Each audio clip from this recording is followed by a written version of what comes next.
자, 안녕하세요. 그러면 오늘은 임플란트에 대해서 알아볼 건데요. 우선 먼저 임플란트가 무엇인 건지 알아보도록 할게요. 많은 분들이 알고 있겠지만 우선 임플란트라고 하면 충치나 잇몸 질환 및 사고로 인해서 치아를 상실해 치아가 없는 바로 비어있는 잇몸에다가 치아 뿌리 역할을 하는 나사를 심어서 인공치아를 만들어주는 시술이에요. 바로 이렇게 보시면 되는데 잇몸이고 비어있는 곳에다가 임플란트를 식립을 하고 그러고 나서 얼마 정도 시간이 지나서 고정이 되면 여기다가 머리를 올려주는 이런 시술이라고 생각하시면 됩니다.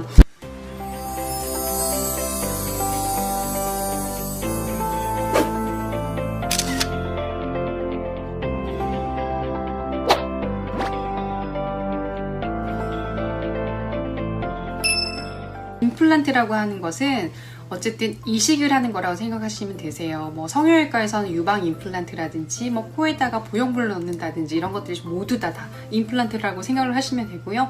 저희가 치과에서 얘기하는 임플란트는 특별히 치과 임플란트 또는 덴탈 임플란트라고 따로 이렇게 추격해서 얘기할 수가 있겠습니다. 어쨌든 이 충치라든지 잇몸 질환 또는 또 젊은 나이에도 사고로 인해서 치아를 상실하거나 탈락하게 되는 경우가 있어요.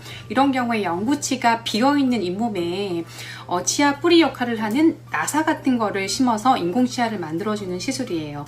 이렇게 비어있는 잇몸에다가 임플란트를 식립하고 충분한 시간이 지난 다음에 이 위쪽에 상부 보철물인 크라운을 만들어주는 이 모든 과정이 바로 임플란트 시술이라고 생각하시면 됩니다.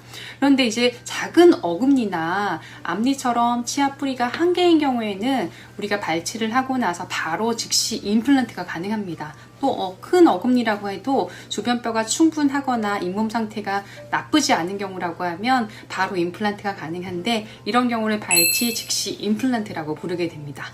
당일날 바로 임플란트를 해서 원데이 임플란트 형식으로 저희가 임시치아까지 모두 완성하는 경우가 있고요. 경우에 따라서 외국인들 같은 경우에는 하루 만에 최종 보철까지 모두 마무리하는 이런 경우도 있습니다. 하지만 국내에 계시고 보통 임플란트를 하시는 어르신들 같은 경우에는 충치 외에 잇몸 질환 때문에 또는 치주염 때문에 우리가 치아를 상실한 경우가 있어요. 이런 경우에는 치아를 빼고 잇몸 치료를 하고 또는 잇몸 치료를 하고 치아를 빼고 염증이 없는 상태에서 뼈가 충분히 생긴 걸 확인하고 임플란트 식립을 해야 하는 경우가 있습니다.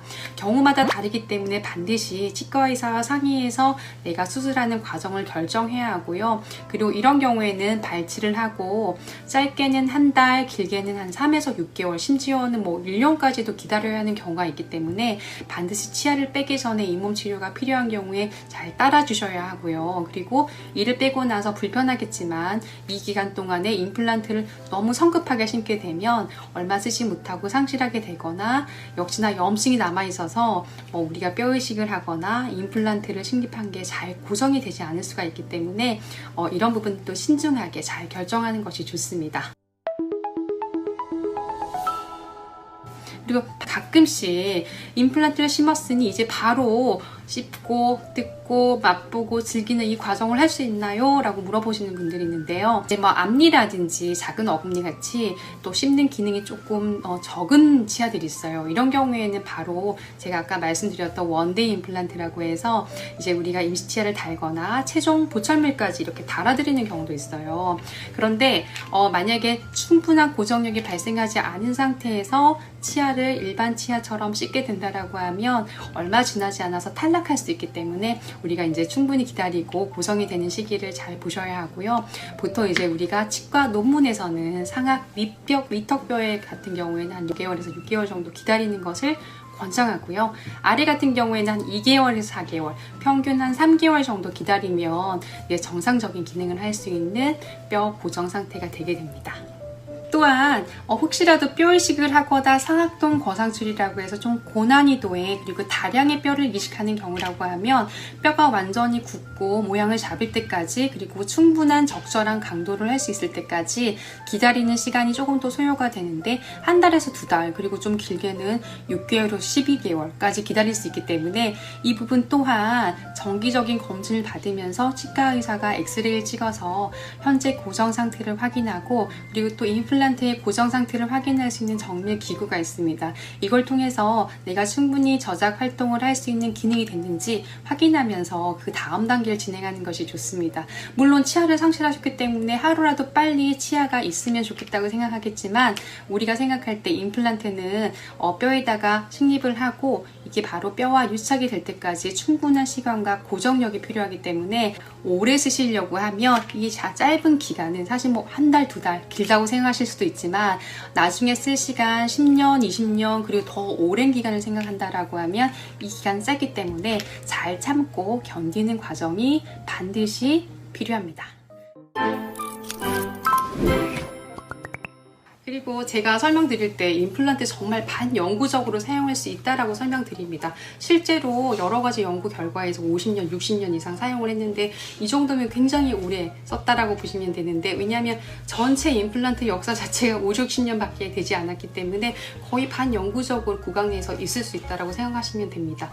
다만 관리나 사용하는 방법에 따라서 이 수명이 좌우가 될 수 있는데요. 왜냐하면 자연 치아도 한 80년에서 100년 정도 사용할 수 있게 나온 구조물이에요. 근데 본인이 어떤 사고나 이런 경우에 치아를 상실한 경우도 있지만, 대부분 충치라든지 잇몸 질환, 어떤 질환 때문에 상실한 경우가 많기 때문에 이게 임플란트를 했다고 해서 하루아침에 이 습관이라든지 염증 나타날 수 있는 이런 모든 환경들이 개선되는 건 아니에요. 따라서 임플란트를 하기 전부터도 잇몸 치료를 잘 받으시고 양치를 잘 하시고 치과 검진 잘 받으셔야 하세요. 문뼈까지 드릴링해서 적절한 임플란트를 삽입합니다. 그리고 초기 고정이 잘 된 경우이면 모르겠지만 일정한 시간, 아랫니는 3개월, 왜냐면 이렇게 흔들흔들 하잖아요. 그리고 3개월, 그리고 윗니 같은 경우에는 5에서 한 6개월 정도 기다리게 되면 적절한 고정력이 나오게 되고, 그럼 2차 수술을 통해서 잇몸을 개방하는 2차 수술을 하게 되고요. 그리고 이미 2차 수술이 첫 번째 수술할 때 이루어졌다라고 하면 이제 이렇게 홀 부분이 잘 노출이 돼 있거든요. 이 상태에서 위쪽에 올리는 머리를 만들고 이렇게 올리고, 이렇게 잘 올리고, 이거를 이렇게 생겨있는 작은 스크류로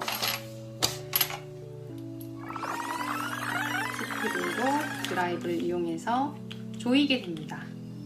그런 다음에 이렇게 지대주가 연결이 되게 되면 여기다가 어금니면 어금니, 그리고 앞니이면 앞니 보철물을 이렇게 올려주게 됩니다.